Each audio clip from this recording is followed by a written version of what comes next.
Hello students, in this lecture we are going to discuss about creep testing. Now in a creep testing, uh, when a tensile load is applied to a specimen,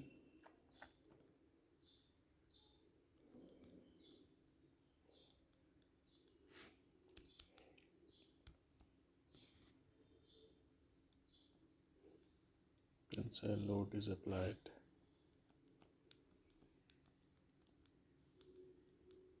to a specimen,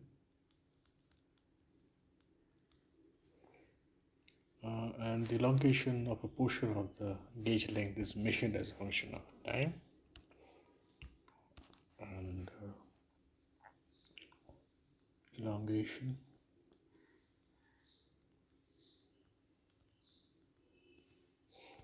of a portion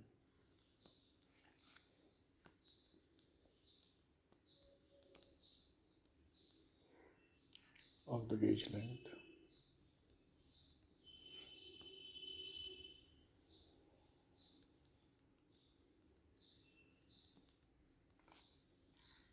is measured as a function of time.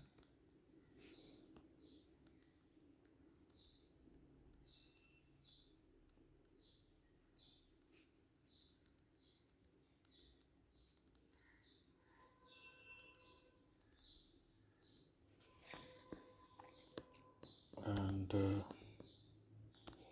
the ideal test load is constantly varied so as to maintain the conditions of constant stress. Is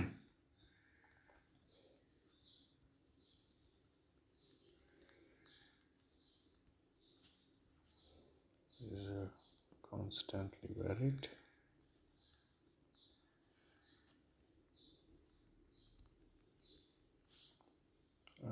So as to maintain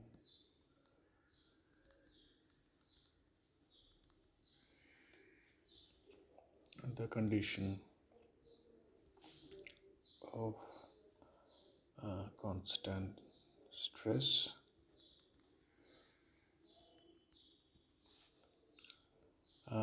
This is done because of the cross-section area of the specimen is reduced, mainly because of the fact that as the cross-section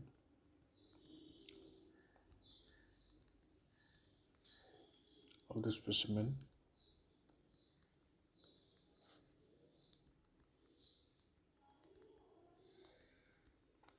is reduced,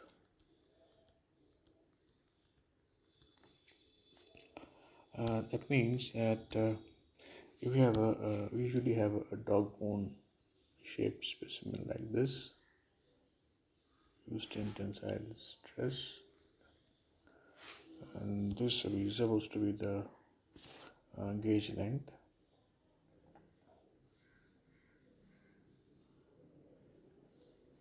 and this is how the tensile stress is. Now the cross section, this one, it gets reduced, so the loads are being varied to maintain the condition of constant stress. So if you look into the stress strain diagram or the strain diagram of a creep, the typical creep diagram, so it is basically the strain measured through in the gauge length with respect to time. It's the typical creep diagram, and it takes a shape like this. So there are basically three stages. This is the stage 1, this is stage 2, this is stage 1, stage 2, and this is stage 3. And it is called a sigmoidal curve. So there are three stages. Sigmoidal curve. The first one is called the primary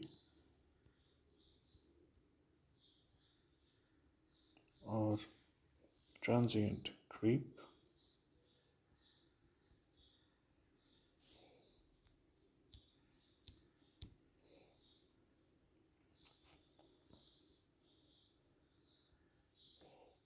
The second one is called the steady state creep.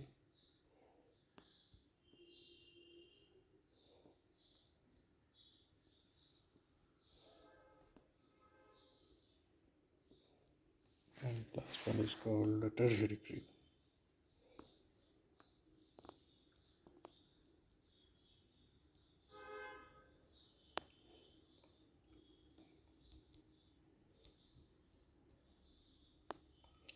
So if we take the slope of the creep in the second state, we actually get the steady state rate that we are talking about. And in the third stage, the creep rate accelerates just before failure. So the creep rate, it accelerates. It's just before failure.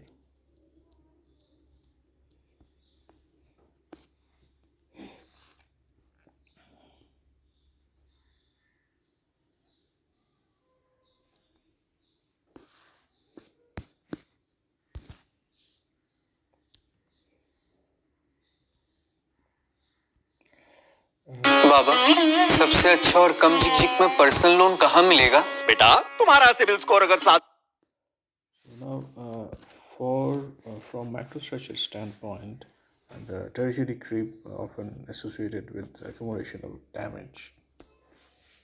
From microstructure standpoint,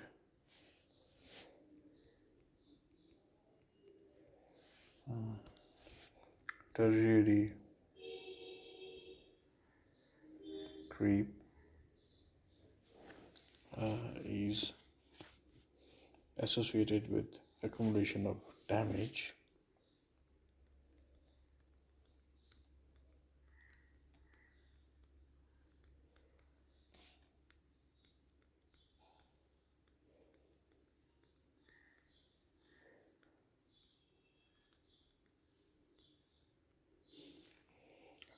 Such as nucleation and growth of internal cracks, internal cavities and cracks.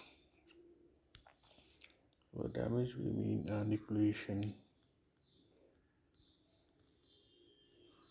and growth of internal cavities and cracks.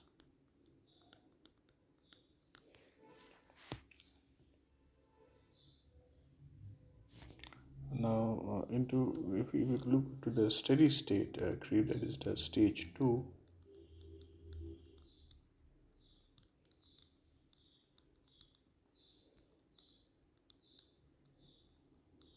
So the steady state creep, on the other hand, is the two important parameters in the steady state creep. The steady state creep rate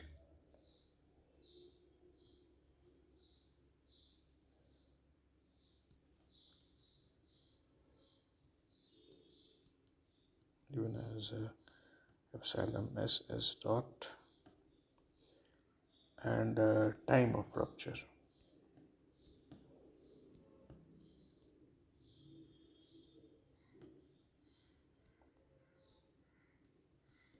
The time of rupture T R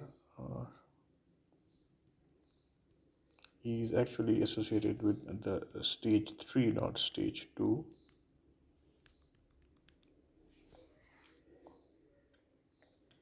So the steady state creep rate is associated with stage 2, while the time of fracture is associated with stage 3. And in the sigmoidal curve, the low initial distribution densities and they lead to rapid dislocation or duplication. So let's find out. Let's draw the creep rate once again. So as we have found, the slope in the second state gives you, and this is the point of the rupture. Strain. This is the time. So this point corresponding to the rupture time. Now in sigmoidal curve, this is sigmoidal curve.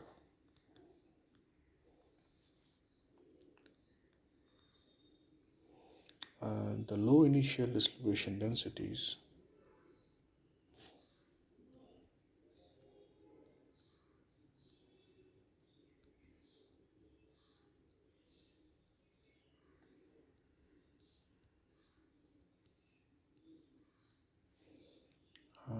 they cause they while we are performing the creep, they lead to a rapid dislocation multiplication.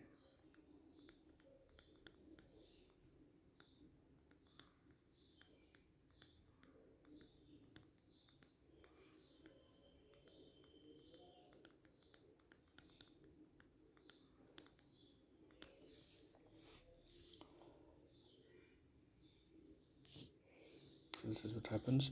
Now when we are performing tensile testing, creep is mainly done in the case of metals, but when we are doing tensile testing in ceramics for that matter, there is a problem in machinery and gripping,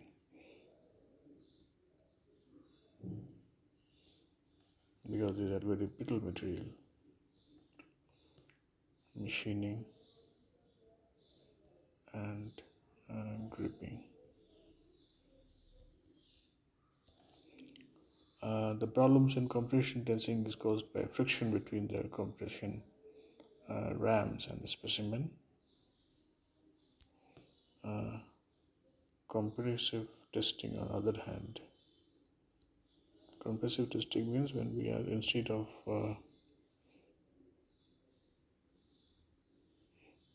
giving it a tensile testing, we are providing a compressive testing. So if we are doing compressive testing, there are also problems caused by friction between the compressive rams and the specimen.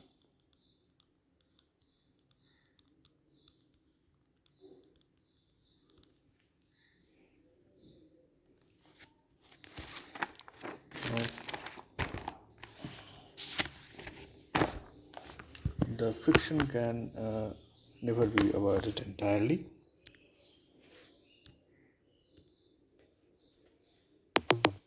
अब आप Excel का काम आसानी से अपने phone से कर सकते हैं। Friction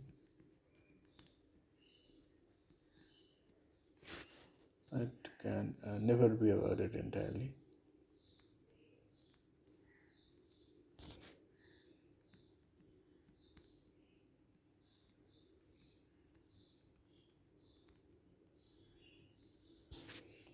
And when the friction is large, the stress state in the specimen can deviate significantly from the simple uniaxial compression.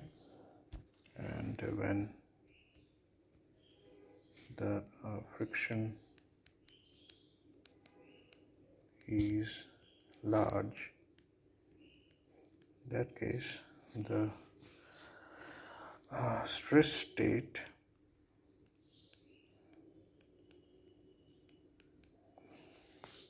in the specimen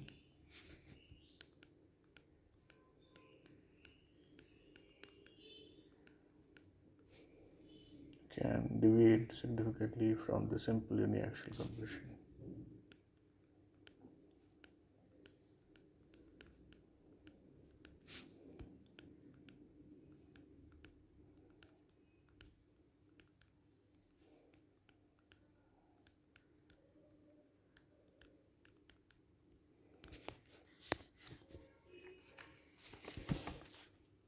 So what it actually means is that when we are doing a compressive test, that means we are providing a compression. We assume that the stress is uniaxial, and ideally, if we consider the gauge length, this should be the shape of the gauge length. However, practically what happens is that due to this deviation from uniaxial tension, it actually takes the shape like this. It means there are components which are not uniaxial, causing the gauge length to take a shape like this. Bending test, on the other hand,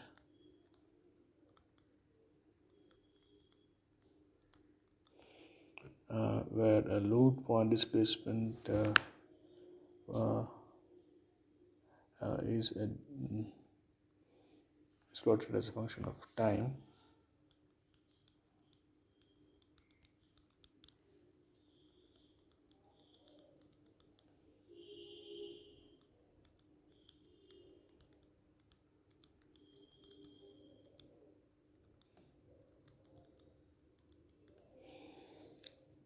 In most, ceramic creep substantially is faster in tension than in compression because tensile tests promote cavitation and cracking.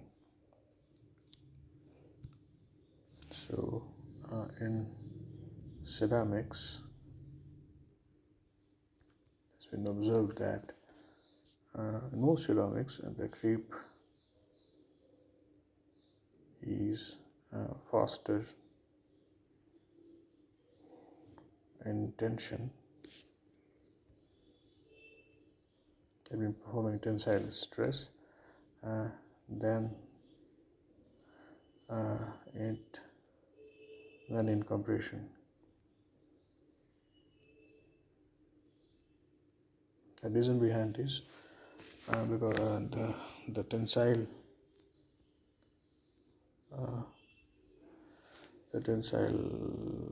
stress, or the tensile load, I should say,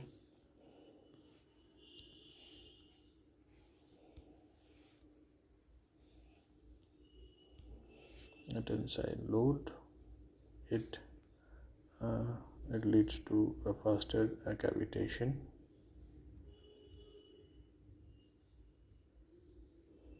and cracking.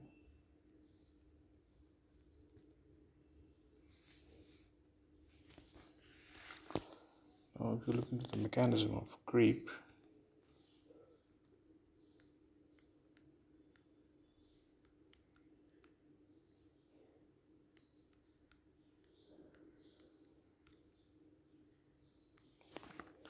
the strain produced by a diffusional flow of atoms, there is a strain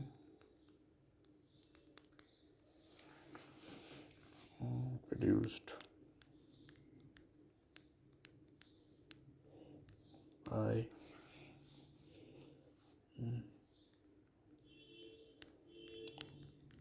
diffusional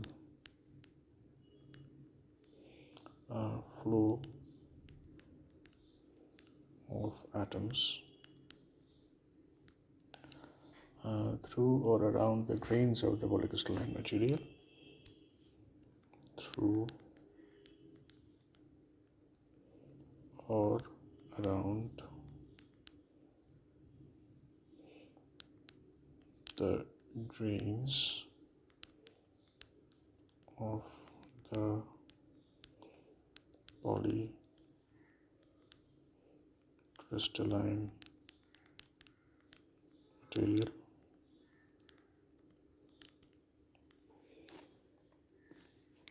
So बहुत ज्यादा खर्चा हो रहा है शादी का और कर destination wedding so when diffusion through grains occurs,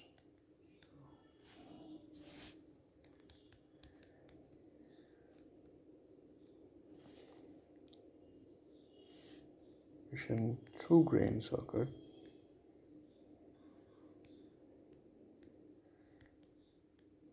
we call it as Navarro herring creep.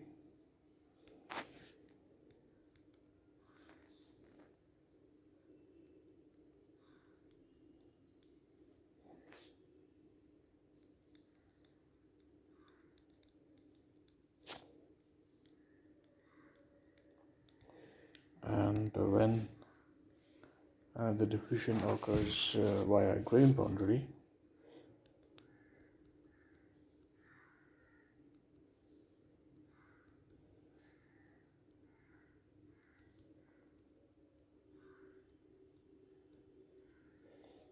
we call it as a Cobble creep.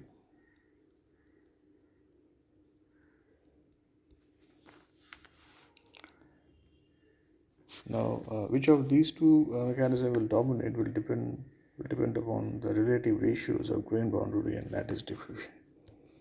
So, which let's put it as 1 and 2. So, which mechanism will dominate?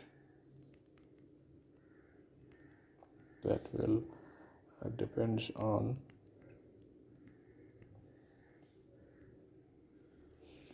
the relative rates of grain boundary and lattice diffusions. The relative rates of grain boundary and lattice diffusion, and they are distinguished by the differences in the grain size dependence.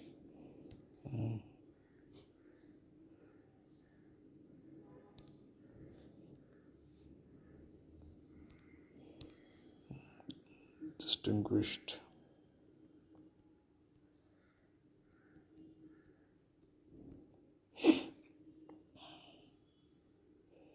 by difference in the grain size dependence. That means it's d to the power minus 2 for NH creep, and it's d to the power minus 3 for Cobble creep.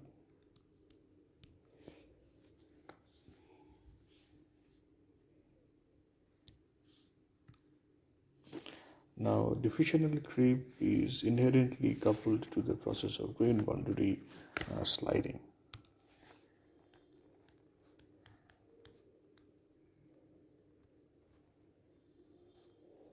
Diffusional creep is inherently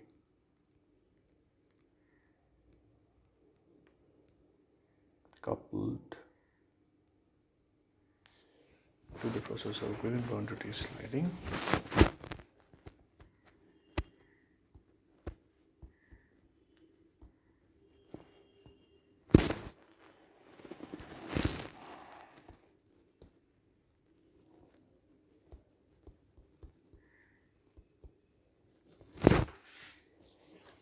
As the grains elongate in the tensile direction, what happens is that as the grains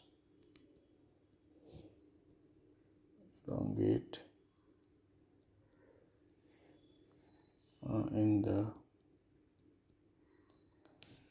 tensile direction by diffusional flow of atoms, by diffusional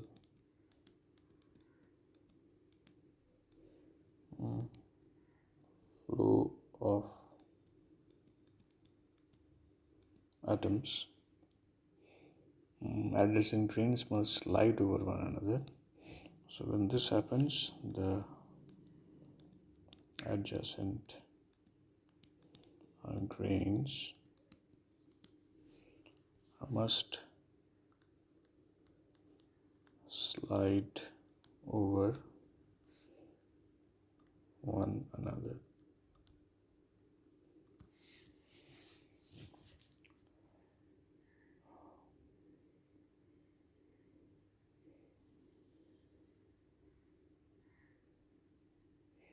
So it's actually like this. So we have grains like this.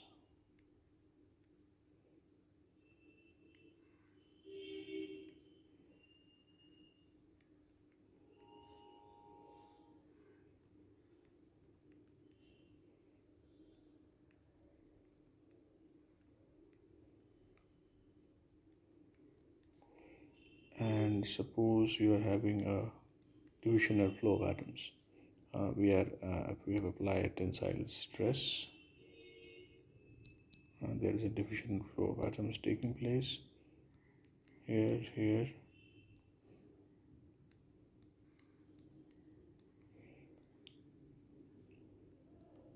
So what will cause the grains must slide over one another. So there should be a sliding to accommodate this diffusional flow of atoms.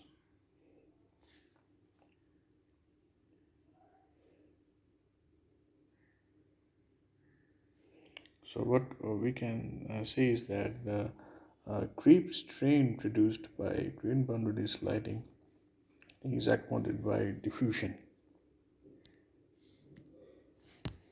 बाबा सबसे अच्छा और कम झिकझिक में personal loan कहाँ मिलेगा? बेटा तुम्हारा civil So creep strain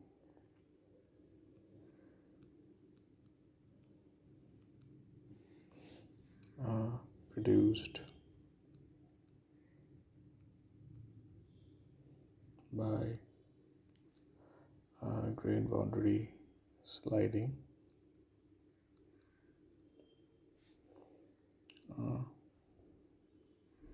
is accommodated by diffusion.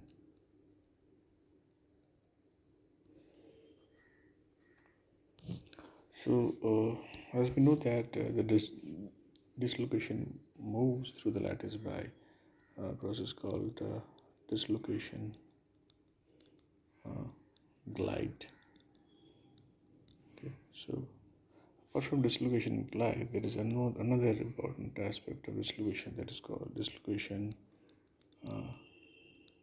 climb. Dislocation climb occurs when suppose you have a dislocation glide taking place along a lattice, and at a certain point you encounter a obstruction. So it may so happen that the dislocation may climb the obstruction and move forward.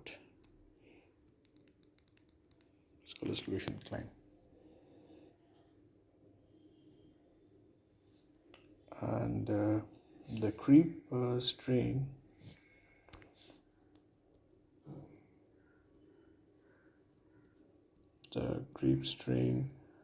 produced by edge dislocation climb. So we are talking about edge, not screw. There are two types of dislocation, screw and edge. So we're taking up on the edge here. So the creep strain produced by edge dislocation climb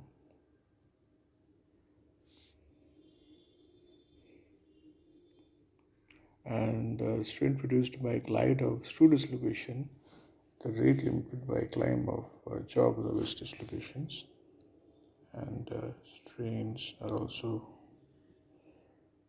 developed by a slide of screw dislocation. So in case of screw, it's mainly the slide that we were talking about, but in the case of creep, the strain is produced by climb.